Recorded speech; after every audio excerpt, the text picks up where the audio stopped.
Good evening, everyone. Welcome to our third edition of HistoriaSG Live. Our apologies for starting a bit late because of some technical issues. To introduce the lecture series, this lecture series invites academics and researchers to present about important but lesser known aspects of Singapore's history, culture, and heritage. Today, we're honored to have with us Dr. Hamzah Muzaini, cultural geographer at the Department of Southeast Asian Studies at NUS. His research explores the politics of remembering and forgetting, particularly in the intersections with issues of heritage, landscapes, and post-coloniality. In commemoration of the 75th anniversary of the end of World War II, Dr. Muzaini will be discussing the evolving ways in which the global conflict has been commemorated in Singapore. In particular, he will explore how the issues and challenges of war commemoration reveal our heterogeneous and shifting attitudes towards the conflict, and how the conflict is remembered in Singapore today. You are invited to submit your questions for our Q&A session later via the link go.gov.sg/HistoriaSG Live. So the link is actually in the Facebook post as well. And for those viewing this from Facebook, we recommend that you can actually watch the video and submit your questions at the same time from that same link.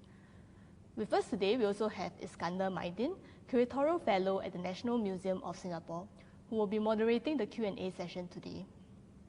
Iskandar has been involved with various exhibitions at the museum for over 2 decades, and his broad research interest includes the cultural history of Singapore, war memory, and life history narratives.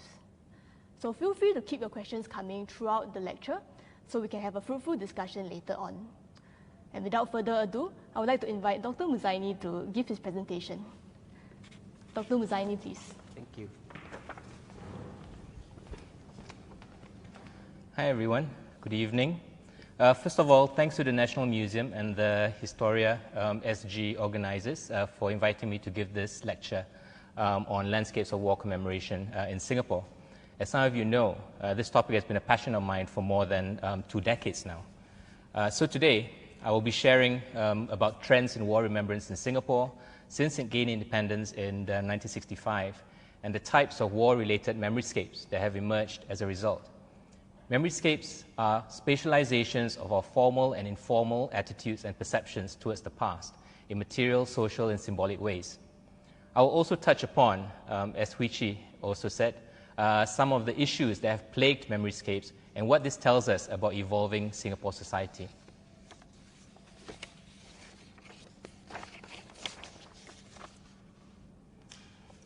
This year marks the 75th anniversary of the end of the war in Singapore that took place on 12 September at the municipal building, or what is today known as the City Hall, which forms part of our National Gallery.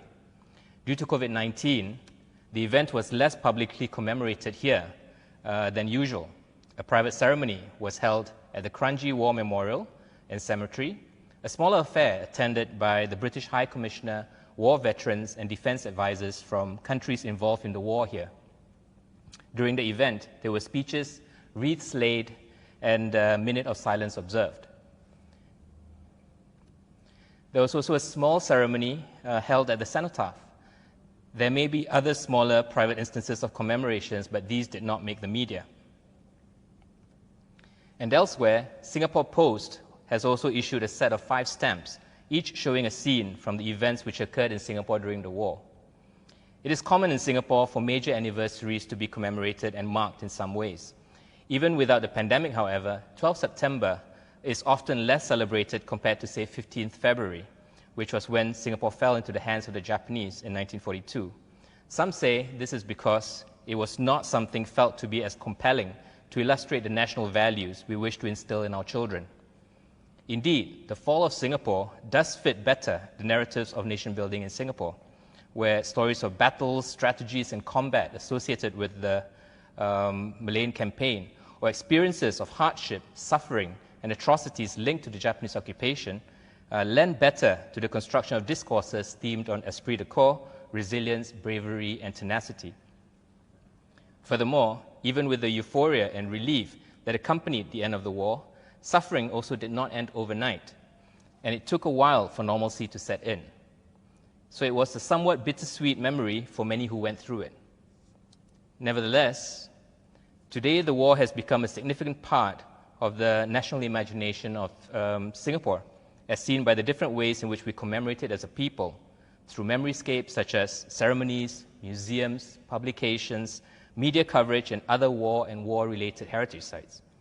However, despite the salience of the war in our Singapore story, especially in terms of how it paved the way for independence in 1965, or produced heroes among the population then, war commemoration in Singapore was not something that came automatically or even naturally.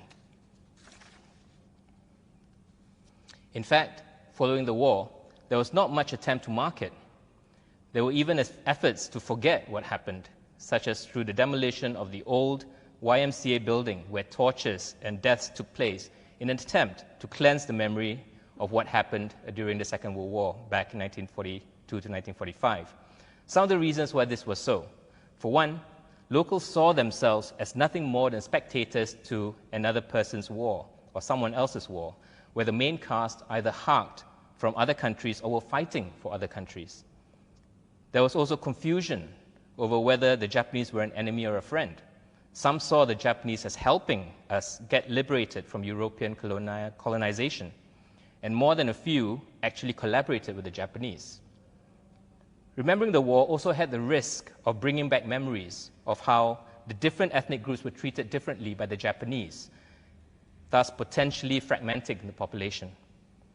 There was also the more urgent need to tackle bread and butter issues in Singapore, such as housing, unemployment, and so on. More importantly, after independence, the government had already accepted compensation of $50 million in grants and $25 million in loans to be paid out by 1966. The then Prime Minister Lee Kuan Yew insisted then that the matter was settled. Finally, over the years, Japanese investments had become intrinsic to the Republic's economy and a key plank in its strategy of survival, hence raising concerns that focusing on Japanese culpability in the war might be detrimental to maintaining this economic pipeline and also to bilateral relations. This did not mean that there were no commemorations taking place at all. There were memorials set up to honor especially the memory of those who died during the war, such as the Changi War Memorial and Cemetery, as you see here. The cenotaph, which honors the dead of the First and then later the Second World War. The Civilian War Memorial, which was unveiled in 1967 and dedicated in memory to civilians killed between February 15, 1942 and August 18, 1945. The Japanese Cemetery, which I will be talking about later on. There were also minor memorials located all over the island, such as this monument at the Singapore General Hospital, dedicated to doctors and staff who died during the war. And I should also say that there's a monument at MacRitchie Reservoir that is dedicated to war hero Lim Bo Seng. And he was buried there with full military honors back in 1946.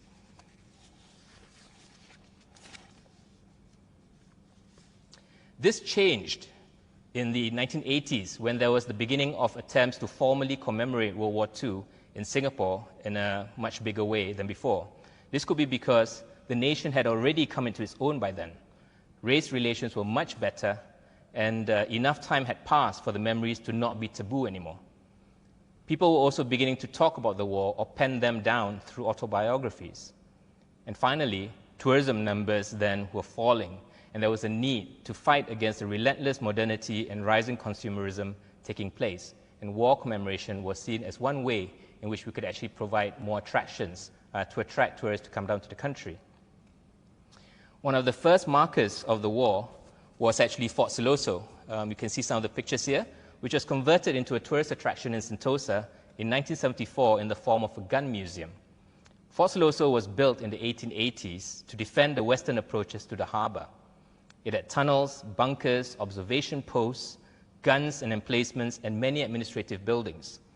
It did not play a huge role in the war itself, but it was used as a prison complex and concentration camp for both military and civilian internees. In 1969, an idea was mooted to convert the largely intact fort into a tourist space for exhibiting guns to complement the recreational and natural sites on Sentosa. Over time, other things were added, such as the Wax Museum dedicated to depicting the scenes of the British and Japanese surrender in 1942 and 1945, respectively. The tunnels were left dank and musty and used as exhibition space. In 1993, simulations of gun firing was introduced, and sensual elements were inserted into the exhibits, like in the form of lingering aroma of sweat and day-old socks. Over the years, the fort received many visitors, although it has also been criticized for being too tacky and contrived, especially with the mannequins and the simulations. Many also would have liked to see more of the real stories of the people who were at the fort, who were actually stationed at the fort, and maybe even were incarcerated there or interned there. Today, Fort Siloso has become relatively forgotten. Once a chargeable attraction, it is, I think, free now, although the Sentosa Development Corporation do have plans to bring Fort Siloso back to life again. They're hoping to build on its proximity to the new Fort Siloso Skywalk and the recent addition of murals by Yip Yew Chong. You can see some of this, which is actually located from the skywalk to the fort itself.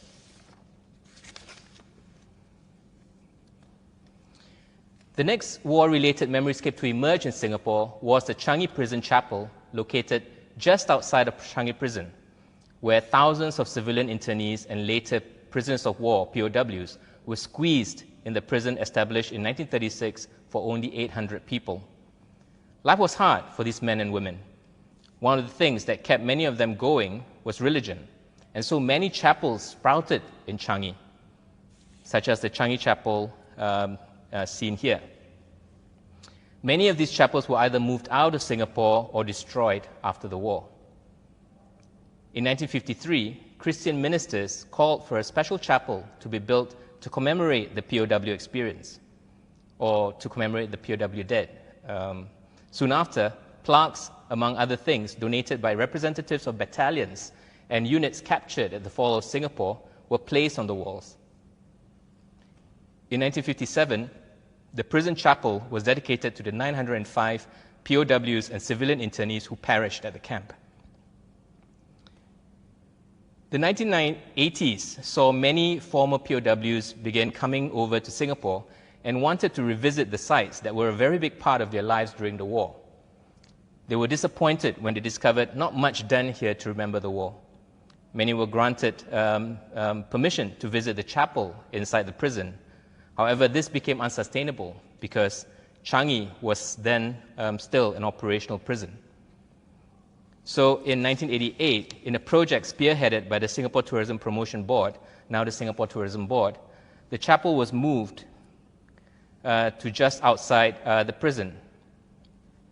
The highlight being the Changi cross refashioned from an ammunition casing. A small building nearby was also used to house artifacts donated by former POWs. In 2001, the Changi Chapel was refurbished and moved to its current location.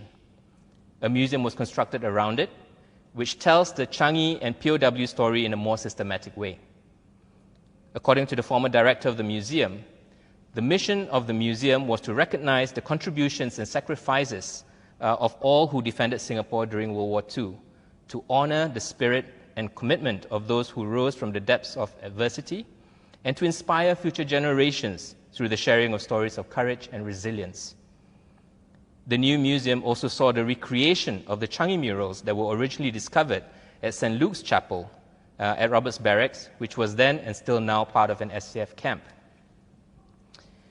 The murals here were painted by a POW, Stanley Warren, between 1942 and 1943, depicting pivotal moments in the New Testament to serve as a reminder of the strength of the human spirit to survive amidst the misery of war and in the face of adversity. Initially, people could get permission to enter St. Luke's Chapel, but with the murals, in fact, the whole chapel recreated at the new Changi Chapel and Museum, visitors now no longer need to enter the original St. Luke's Chapel anymore. The Changi Chapel and Museum has been subject to criticism as well, some of which have been mitigated by additional stories and artifacts. For example, the museum had over time included sections that talk about the women internees at Changi, thus countering the comment that the museum was male-centric before. And there were also stories of non-combatants who also spent time at the museum, who also spent time at Changi, such as Elizabeth Choi. There was also the criticism that the museum focused too much on foreign combatants, which was later somewhat resolved by the reflections at Bukit Chandu. The Changi Chapel Museum was closed a couple of years ago for a complete refurbishment, and hopefully it will be reopened next year.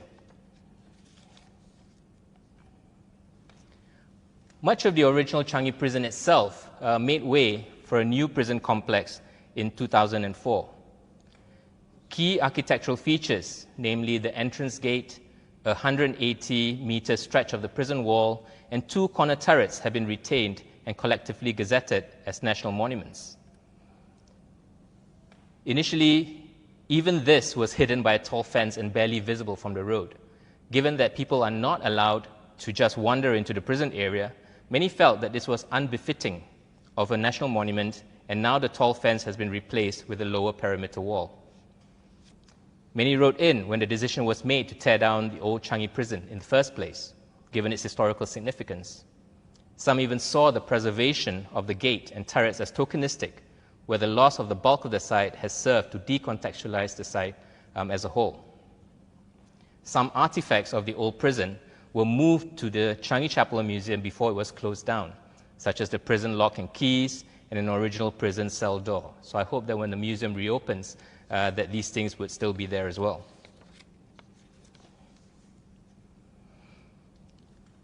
The 1990s saw yet another shift where our war heritage was targeted more for the local population. This was born out of the realization that the younger generations of Singaporeans were ignorant of the nation's war heritage. Some attributed this to how history was seen as a dry subject and heavily centered on textbooks and examinations. In 1992, a special committee was put together to identify and mark the sites associated with the war, which gave us the 11 war sites marked in 1995 as part of the 50th anniversary of the end of the war. Each of these sites was anointed with a book-shaped plaque. These plaques are significant as they are located in everyday locations so that people can easily bump into history even as they may be going shopping or heading to work. All over the city, you can find these plaques, such as at the Cathay Cinema, the YMCA building, and many more around the island. Some are even located in our heartlands, like the one marking the Jurong-Kranji defense line in what is today Jurong West. Yet, there are some that are located in places that do not really see much footfall, such as the one in Sarimbun. And I also wonder how many people stop to read these boards. 3 special plaques were also in place that year to mark sites of the Suk Ching massacres, Suk Ching referring to the purging exercise where the Japanese actually rounded up and massacred many of the anti-Japanese elements, or who they thought were anti-Japanese elements in Singapore then. So these were Punggol, at Changi, and at Sentosa. Over the years, plaques have also emerged elsewhere, although no longer in the shape of the book plaques. As you can see, some of these plaques here at Alexandra Hospital and Lim Bo Seng Memorial as well.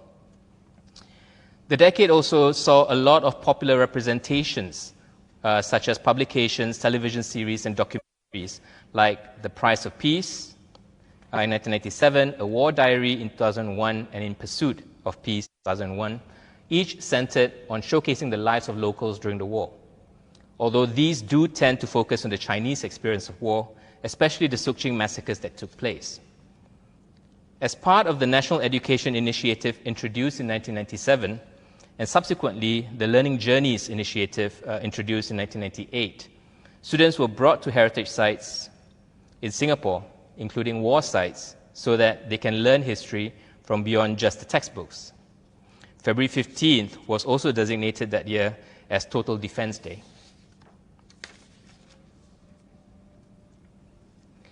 Some of the plaques are in place where the original structures are no longer there, such as the one at Bukit Batok, marking where the Japanese monument Sionan Chorito used to be. The Sionan Chorito monument was built by the Japanese as a war memorial and Shinto shrine to commemorate their war dead. Behind it is also a memorial to the Allied war dead, as well in the form of a wooden cross. The two memorials on the hilltop were torn down when the Japanese surrendered, and all that remains are the 120 steps that now lead to a transmission tower. A book plaque lies there today. Some of you may have seen it. Another site deemed as historic by the National Heritage Board is the Sionan Jinja in what is today McRitchie Reservoir. The Sionan Jinja, or Light of the South Shrine, is commemorated the many Japanese soldiers and military personnel who fell in the Japanese conquest of Singapore. Just before the Japanese surrendered, they destroyed and burnt the shrine to the ground in fear of its desecration by the returning British forces. Still, there are remnants of the shrine, and some intrepid explorers have been known to enter the forest of McRitchie Reservoir to seek these remnants out, some even getting lost in the process. This raises a question about locationing. I am all for marking war heritage where the actual historical events took place, but perhaps not when it might lead to risky explorations like this that can actually cause harm to people.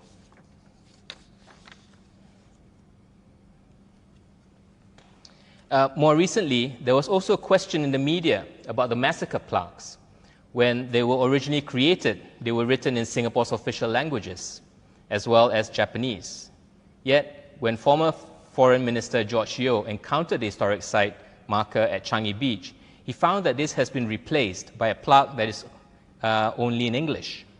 This, he says, deliberately reduces our cultural genome and denies us of a powerful capability, a precious inheritance from the past, which in fact will secure our future.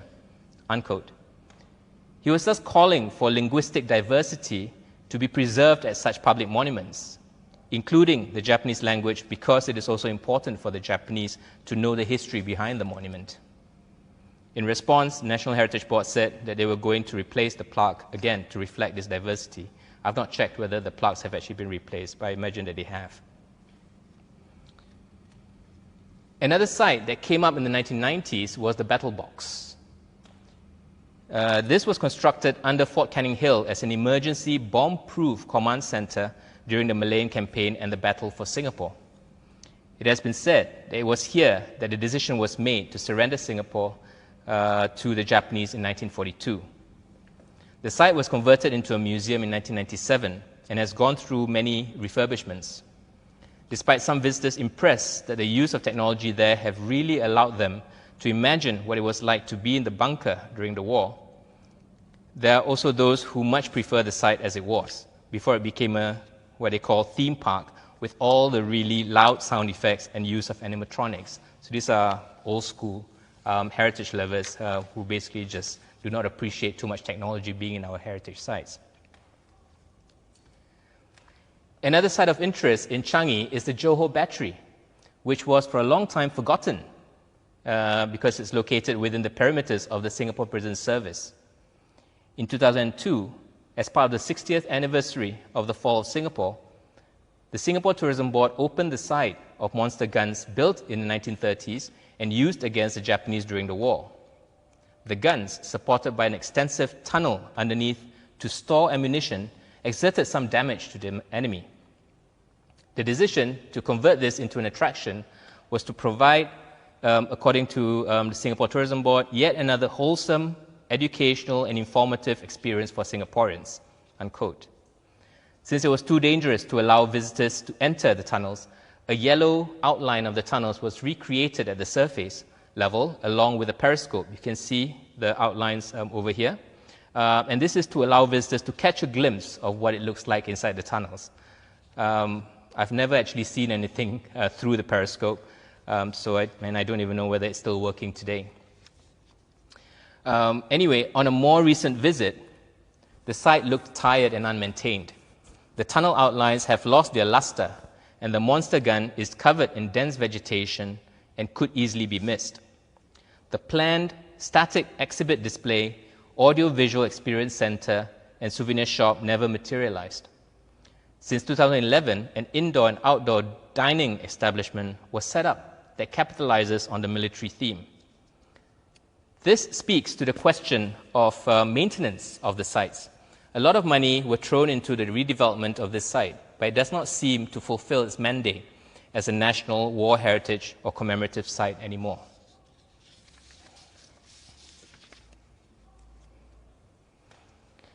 As mentioned, one of the criticisms of the Changi Chapel and Museum was that it was too focused on the foreign war combatants. The civilian war memorial and television shows about the war have also been said to privilege the war experiences of the Chinese. This changed in 2002 when the Reflections at Bukit Chandu was set up, focused on the Malay Regiment, a force made up of local Malay volunteers, its most famous member being Lieutenant Adnan Saidi, who took part in one of the last battles before Singapore fell to the Japanese. The center was inaugurated on 15 February to mark the 60th anniversary of the day Singapore was surrendered to the Japanese. It remembers the Battle of Pasir Panjang, where fewer than 100 local troops of the Malay Regiment faced 18,000 experienced Japanese soldiers in intense combat. The center relates stories of heroism and desperation as the Malay Regiment fought valiantly on the ridge and held the Japanese for 2 days until they ran out of ammunition. Forced to fight the enemy in hand-to-hand combat, the Malay Regiment was almost decimated. While there were a few survivors, many of the men were tortured and killed after being overrun. Most of their corpses mutilated beyond recognition. Lieutenant Adnan Saidi himself was hung from a tree, sacked, bayoneted, and burnt. Some of you may have read the newspaper article about the last surviving Malay Regiment war veteran Ujang Murmin, who fought during the Battle of Pasir Panjang alongside Lieutenant Adnan Saidi. These stories never fail to get to me emotionally, and I do wonder if enough has been done to record the recollections of the war generation before it is too late. For me, the best thing about the center is that it includes individual testimonies, not only of the soldiers, but also of their loved ones, right? So that we know that the war does not just affect people who are fighting, but also the ones they left behind after they are sacrificed by the enemy. The center has been subject to many criticisms in terms of its location, the veracity of the story that the Malay Regiment spent a night at the bungalow, and also about the heavy use of technology at the site. The most serious criticism has been why we are referring to the men of the Malay Regiment as Singaporean heroes, given that many, if not all of them, hailed from what is today Malaysia. It also did not help that Malaysia today also claims Lieutenant Adnan Saidi as their hero. This is, of course, a moot point for me, given that there was not even a Singapore and Malaysia to begin with when these men were fighting during the battle. It was just Malaya, and the men were just fighting to protect their homeland, their home. One should also not bother about where these Malay Regiment men came from, since there is still so much we could learn from their bravery and tenacity.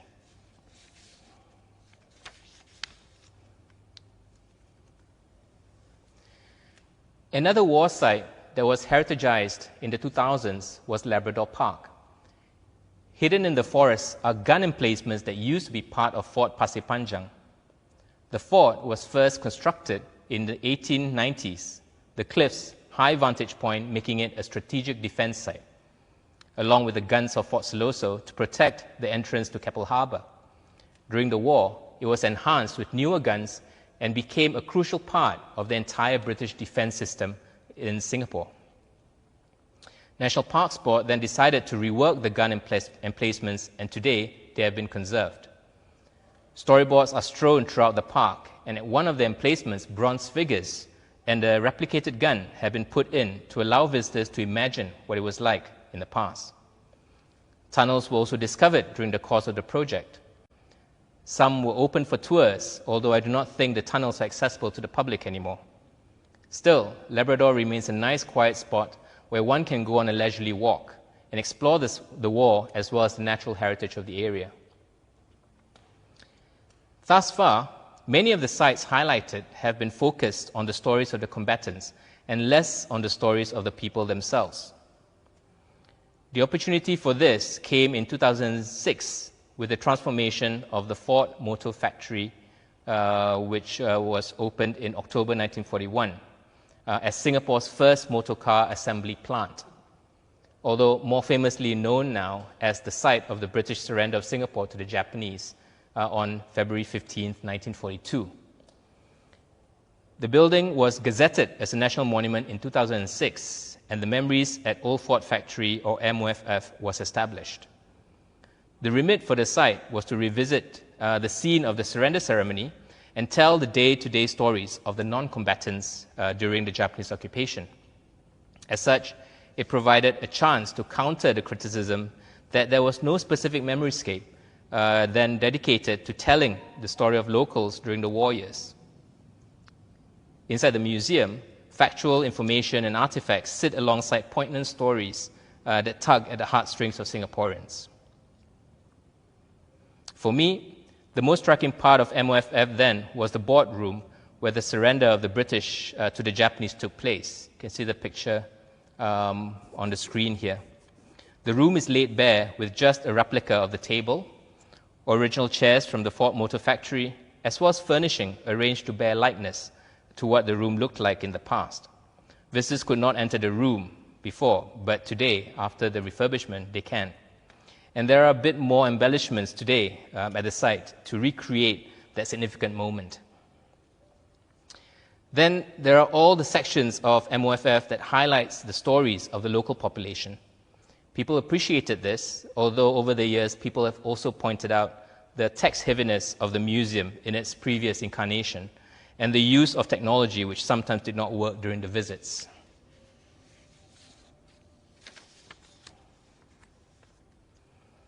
As many of you would know, the MOFF was closed down for major refurbishment and reopened a few years ago to much controversy.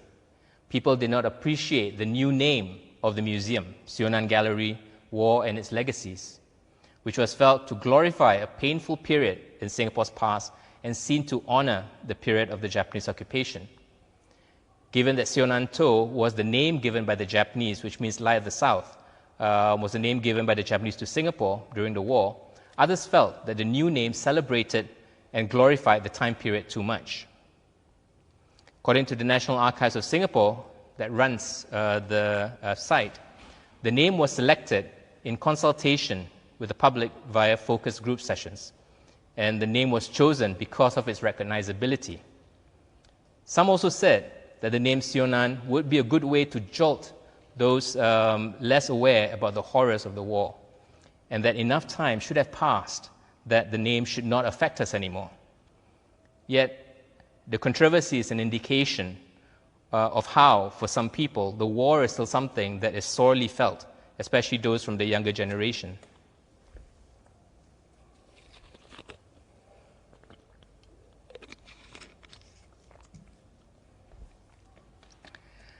In any case, the gallery was renamed Surviving the Japanese Occupation, War and Its Legacies, and the site itself is now referred to simply as the former Ford Factory. I did find it interesting that some people had other readings of the name change, though. Some said that it was an example of how the state actually listened to us in changing the name. And Prime Minister Lee Hsien Loong even thanked those who shared their thoughts on the name Sionan Gallery, saying how such conversations bring Singaporeans closer together. Quite a way, I think, to turn a controversy into an opportunity for nation building. I recently visited the site, and I have not yet made my decision about it.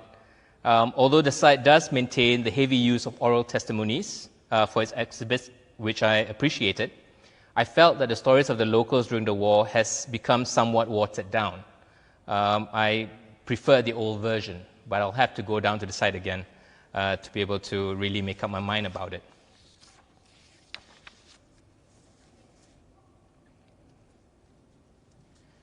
In addition to the site-specific heritage of the war years, there are also other ways in which the stories of the war have been told.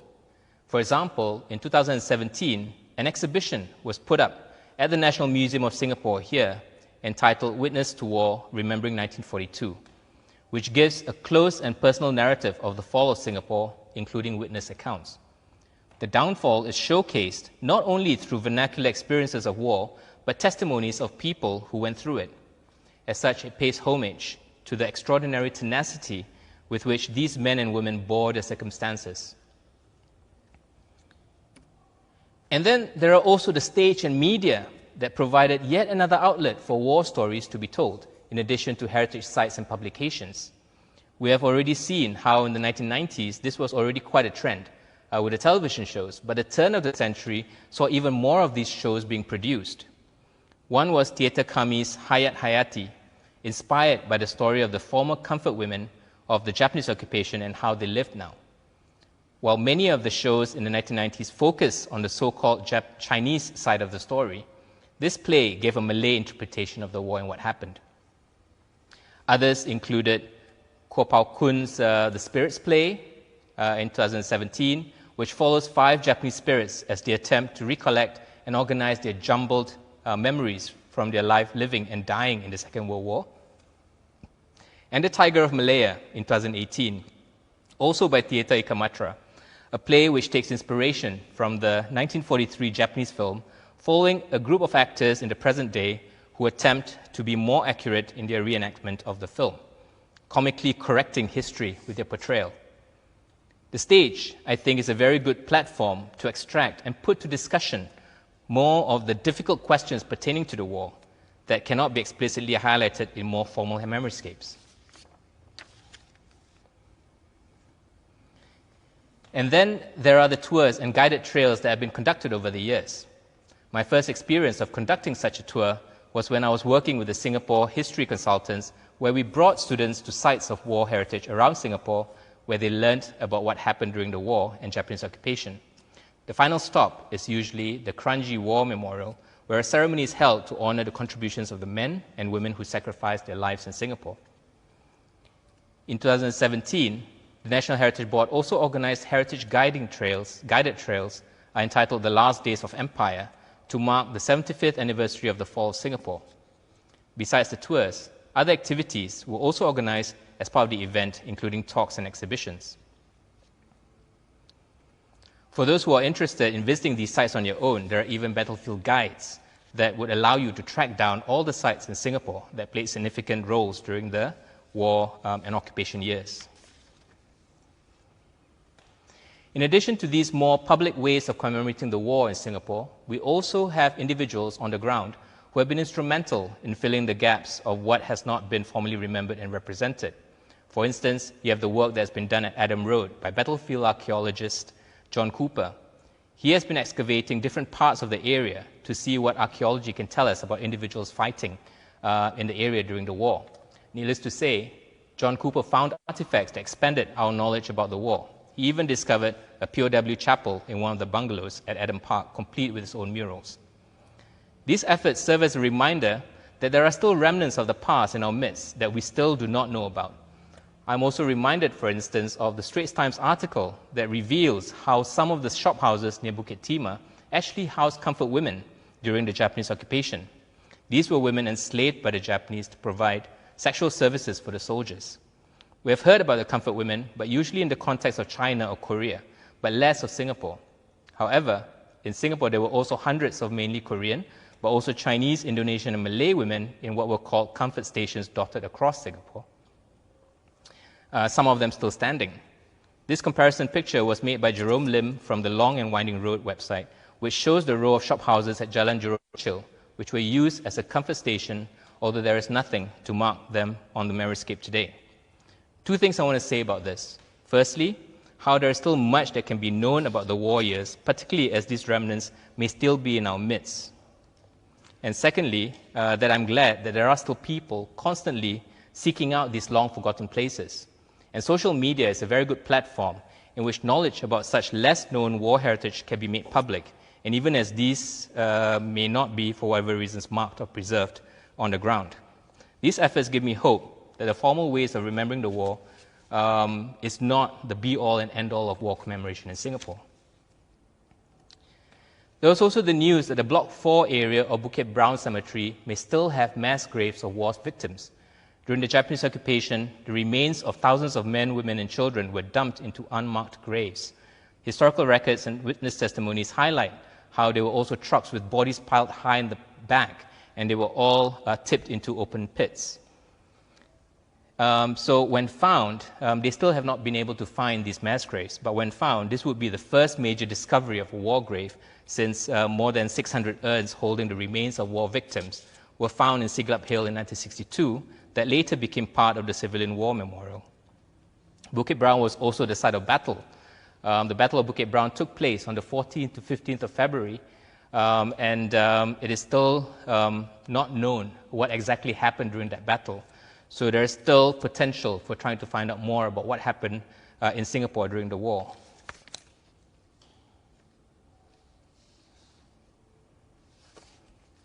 For those of you interested in the history of Bukit Brown, there is also a book entitled World War II at Bukit Brown, edited by Claire Lowe and Catherine Lim, which looks at the impact of the Japanese occupation of Singapore in the Second World War from the perspectives of those interred at Bukit Brown Cemetery. Another commemorative effort would be through a project that was done along with other scholars. And this is called the War Map, or War Memoryscapes in Asia project, which maps out all the museums, memorials, commemorative rituals, battlefield tours, and reenactments emerging across Asia, including Singapore, all dedicated to the conflicts of the 20th century, most notably among them the Second World War. War Map has also been very active in bringing together scholars through conferences and publications from Europe, Asia, and Australia to develop an international and interdisciplinary network.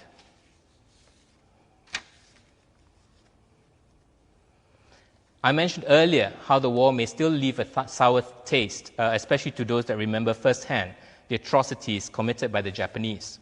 And over the course of doing this work, I have also encountered many who still harbor hatred for the Japanese even today.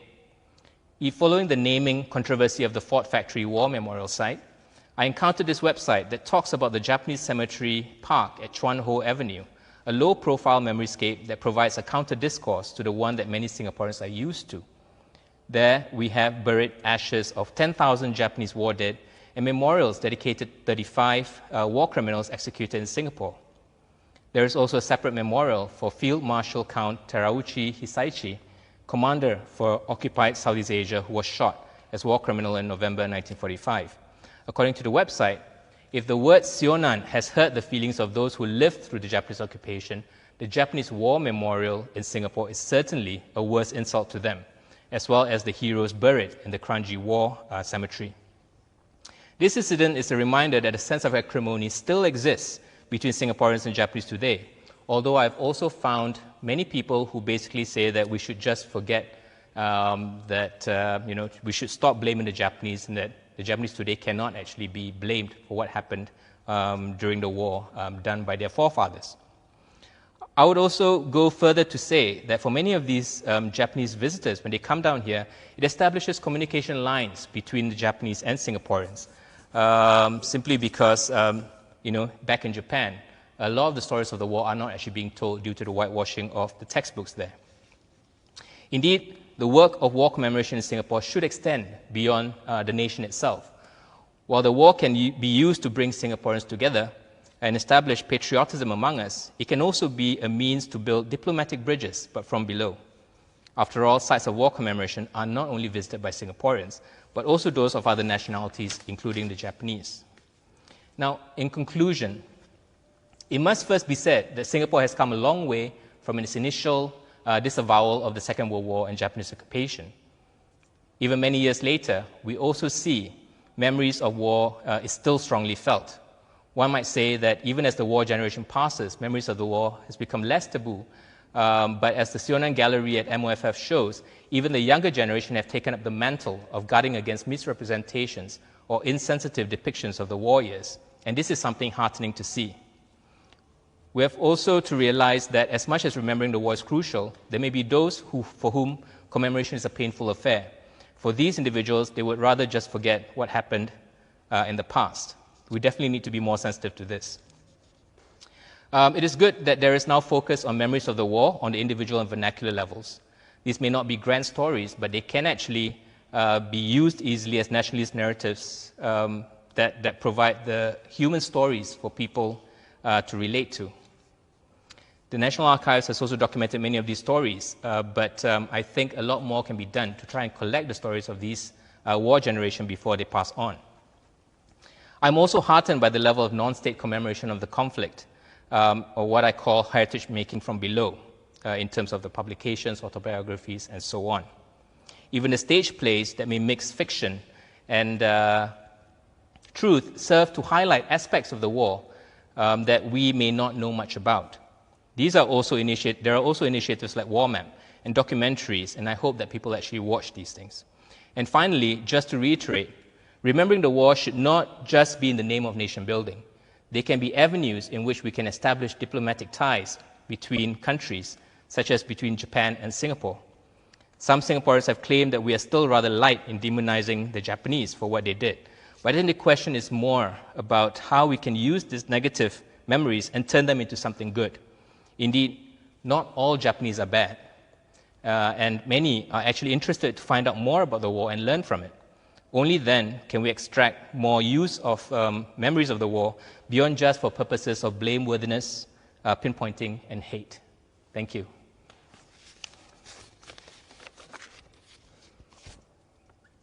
So it is time for questions now, and thank you very much, Dr. Hamzah, for, I would say, very comprehensive overall picture of war commemoration in Singapore in over 4 decades. I mean, so far, you have kind of sketched all this from the 1980s until the current day. So before we go into the questions, let me exercise my privilege as a moderator by asking you a question. Would you agree or disagree that World War II in Singapore, in terms of the physical imprint that it has left on the landscape, would this be the most significant imprint? What I mean is that in terms of, say, the remains or the remnants left behind, either underground tunnels, air raid shelters, barracks, former gun emplacements, etc. What would be your response to that? I definitely think that these sites are very important because I think as humans, as Singaporeans, we are actually very visual creatures. So for the younger generations especially, those who don't really have their own memories of what happened during the war, these kinds of physical memoryscapes actually help to allow them to imagine what it was like in the past. So I think that the interests of a lot of Singaporeans today would not be as great if you don't actually have something physical down there. So any kind of site that we have, tunnels or and I would even add like museums and all that, right? That talks about the war, with all the pictures and the graphics and that. It's very, very important to get, especially the younger generations, interested. And each site actually tells a different story. So we can think of the war in terms of grand narratives, but when you think about the human stories associated with each site, they tell a story that can help people to appreciate what happened better, and to sort of like even put themselves in the shoes of the soldiers who fought during the war, or who suffered during the Japanese occupation. And I think that would actually be able to grab them even more. I like your idea, about the national imagination. You did raise this at one point during your talk. Yeah. Would you then consider these stories as a component part of this national imagination? What do you exactly mean by national imagination? When I mentioned national imagination, I'm actually talking about the ways in which memories of the war has actually been shaped to try to achieve particular objectives of the nation in terms of its nation-building process, right? So when we think about the war, we think of how it actually paved the way for Singapore to gain its independence in 1965. And we think about the war, we think about the heroes that were produced during the war out of necessity. So they were actually, for whatever reasons, fighting against the enemy. And they too helped Singapore to later on, subsequently. So they contributed something to the national process in Singapore. And you also have the everyday stories, like the civilians, right? Because many of them, they went through sufferings, they went through difficult times during the Japanese occupation, and their resilience is something that can still be used as a source of inspiration for a lot of Singaporeans today. And yes, the different races in Singapore actually experienced the war differently, but at the end of the day, they did experience the war. And even for the Malays or the Indians, right, they actually also suffered, the daily privations during the war. So in that sense, it can also be useful in terms of trying to create that kind of imagination where the different races actually came together and they suffered through the Japanese occupation together and prevailed after that, right? So all this, I think, helps to contribute towards that particular imagination that allows Singaporeans to feel more as a people together and be inspired by what happened. Thank you. Let's get back to the questions here. Some very interesting questions.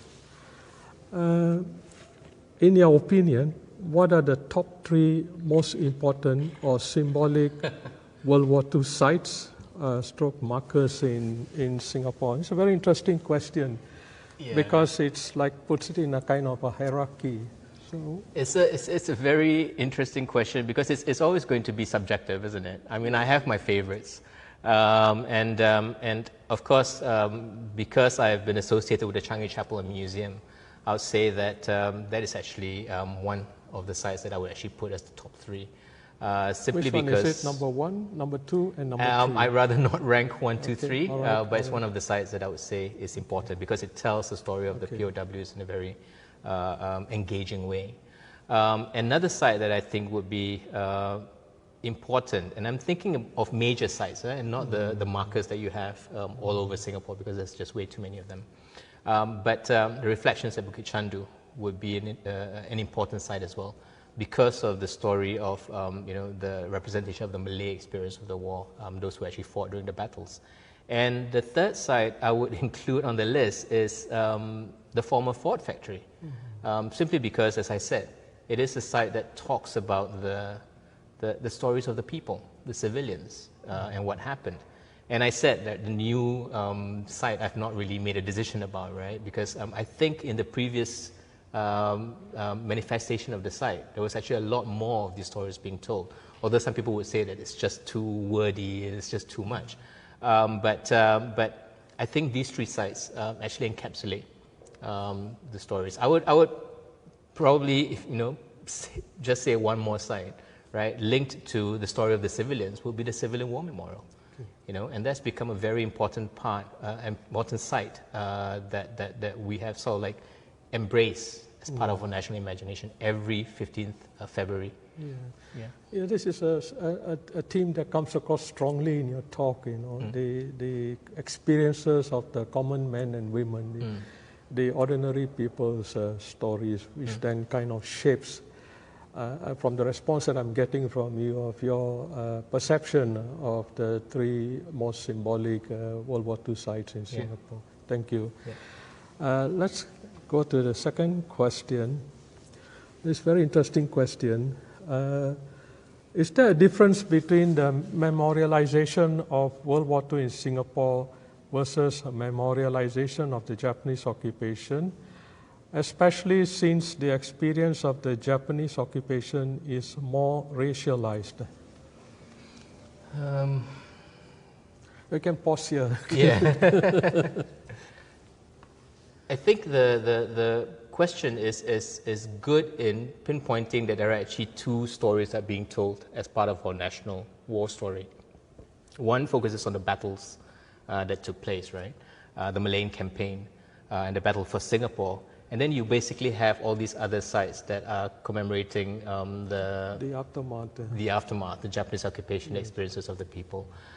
Is there a difference between the memorialization, the 2 memorializations? I would say that the impetus for war commemoration started mainly because of the foreign veterans who came back to Singapore, right? In that sense, their story actually transcends that, right? Because there is the battle that they were involved in, but they were also POWs, so it's kind of difficult to sort of like try to break these two apart. Because in many of the sites that we have, we always have this kind of overlaying of the battle and all the way up to the Japanese occupation. I think that's important, right? So while I sort of like see where the question is coming, right, I think that you actually have both being covered in a lot of the sites that we have in Singapore. And because the racialization issue, there will always be that kind of comments, right, that we're not covering enough of a particular race in the experiences of the war. But aside from that, you also have the nationality issue of who's actually fighting where, right? So I don't see a difference. I think that both are actually being commemorated in Singapore in one way or other. So it's kind of difficult to actually answer that question. But the issue of racialization, nationality will always be there, I think.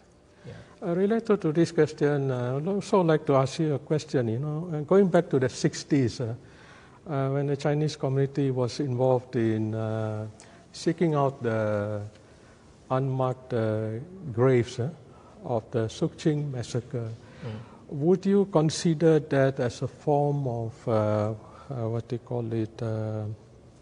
Of course, it's a personal search for the remains of their loved ones, but in the context that you are sketching of an overall commemorative journey, would you also include that history as part of this journey as well? Of course. I think the Civilian War Memorial is important because it was one of the first memorials that we had after independence, right? And I think that for every war memorial that you have, the story of how it came to be is also very important to be told. As we all, I think some of us know, the Civilian War Memorial came about because of the Chinese experience mainly, right? But then it was claimed as a national kind of site. But I think it is important to not forget, sometimes the impetus for these kinds of memorials. Although I would say that in a lot of the sites, the work that's gone into the creation of that memoryscape sometimes gets forgotten, right? And it gets replaced by some of the more grand narratives of war, right? But I would say it's definitely important to remember. Although whether it is actually going to be conducive or in some ways undermine the work that memoryscape is supposed to do, then it becomes a question. We have a third question. Some claim that we should not be pouring too much resources to commemorate World War II because it happened so long ago and it's not relevant to Singapore anymore. How would you respond to such a perspective? I think that's... I think that whatever resources that we pour into trying to remember the Second World War, even the campaign or the Japanese occupation, is never enough, right? Because I think it is an important part of our history. It is something that, where there are still people in Singapore who remember firsthand what happened during the war. And therefore, this process of actually remembering the war can be quite cathartic for them, right? Even as there may be others who say, let's just forget it, we don't want to remember all these traumatic memories. And so, as long as the war generation is still around, I think these sites will always have an audience, right? The challenge would be after the war generation has passed, and the younger generations, if we don't get them interested in the war, then it's going to be hard to sustain that interest amongst them for remembering the war. And that's why I think these stories of the common people is actually very important, because they can relate to that, right? Many of us are not going to be soldiers at the end of the day. We won't go to war or fight as combatants. But they can sort of like, if this ever happens again, they can relate more to the common man or woman and their experiences of the war. So I think that's one way in which you can actually get them, which is to tug at their heartstrings and try to bring out that sense of empathy for what these people went through.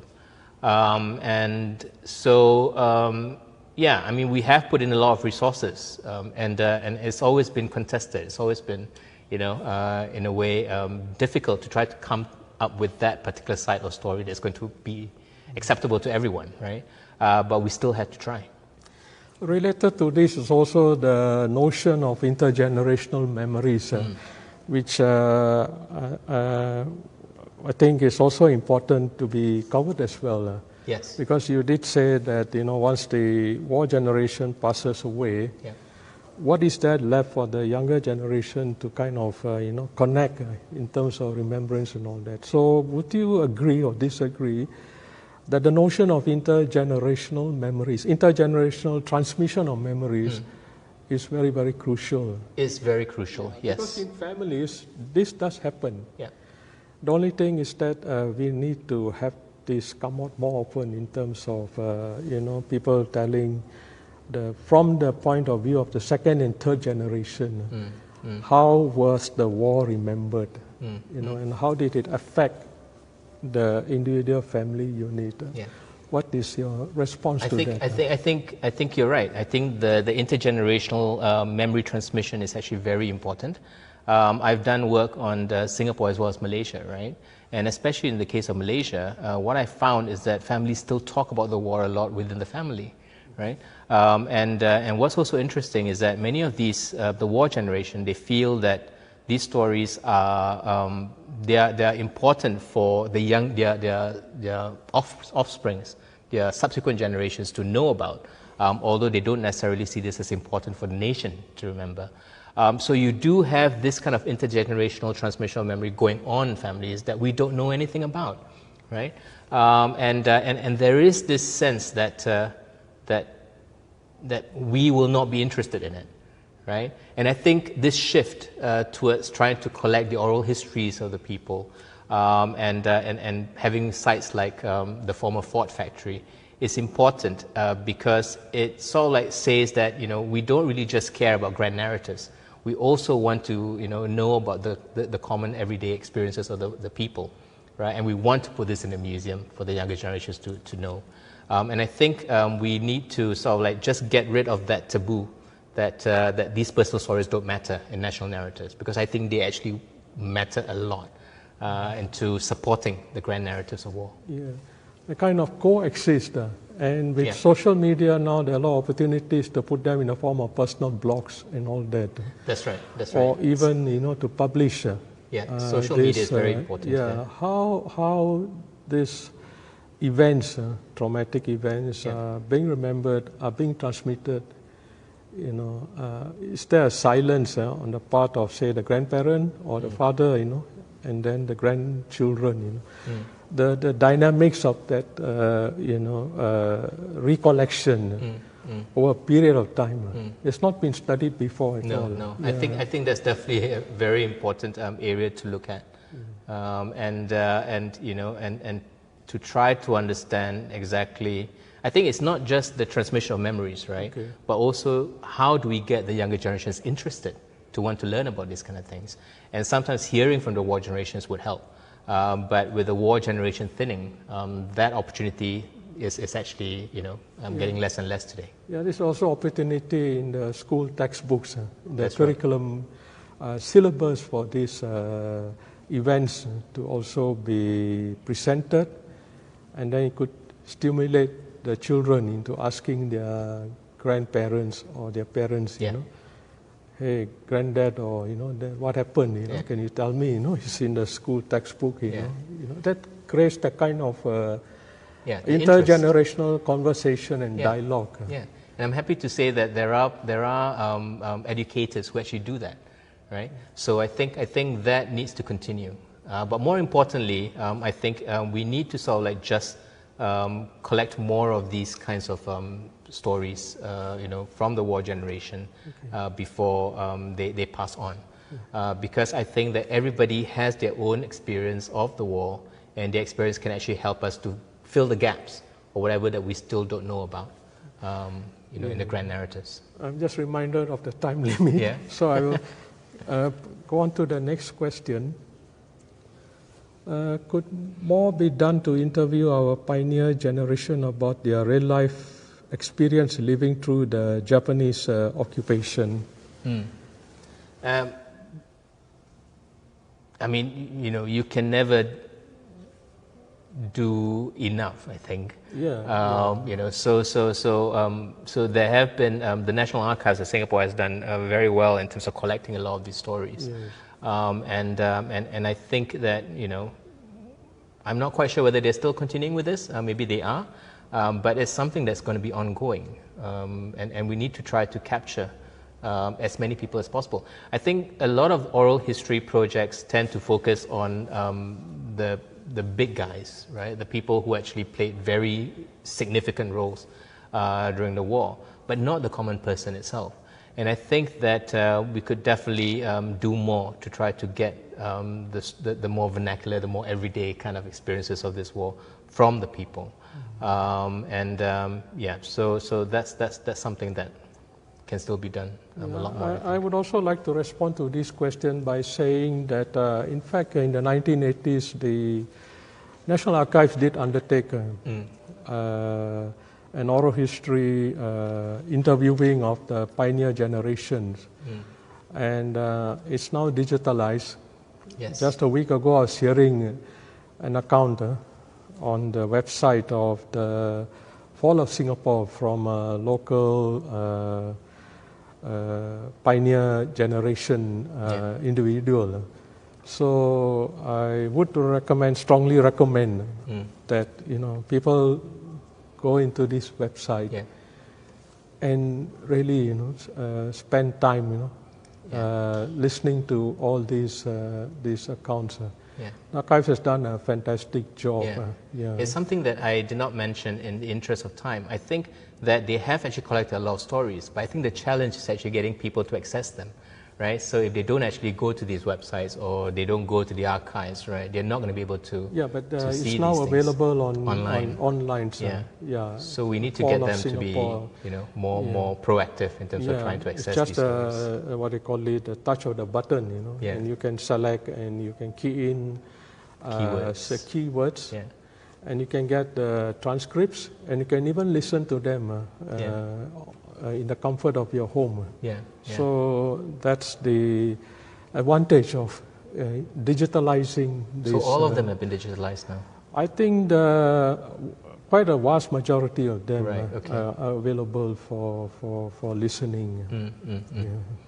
No, I agree.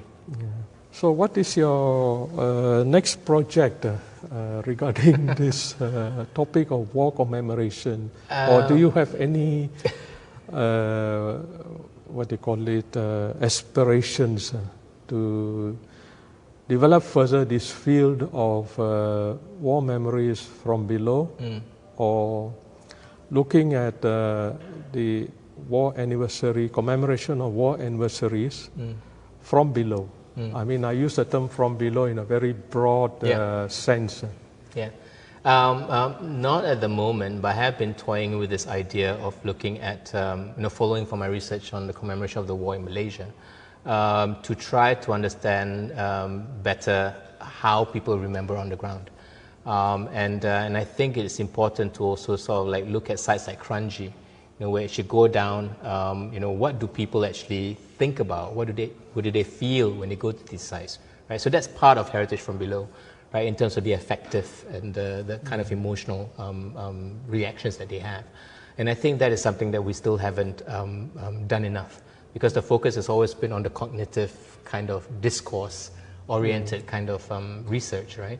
So new research can actually be looking at, you know, the kind of experiences, the kind of emotional reactions that they have on the ground at various sites in Singapore. Thank you very much. I'm afraid come to the end of time.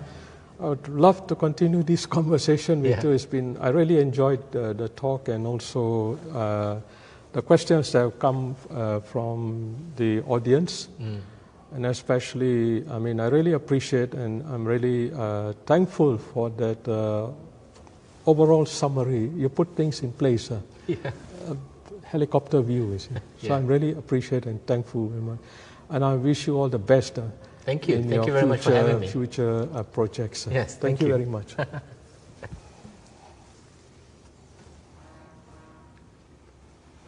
you very much, interesting presentation, and to Iskander as well for moderating the discussion. Thank you. Thank you, viewers, for tuning in to HistoriaSG. Just 3 things before you go. Firstly, we would really appreciate if you could help us improve future programs by filling in a feedback form. If you're on Facebook, the link is in the post and should be appearing in the chat soon as well. And if you're on the microsite, it's in the details tab on the right or below the video screen. Do stay tuned to our website and Facebook page for details about future editions of HistoriaSG as well as other programs we have lined up for you.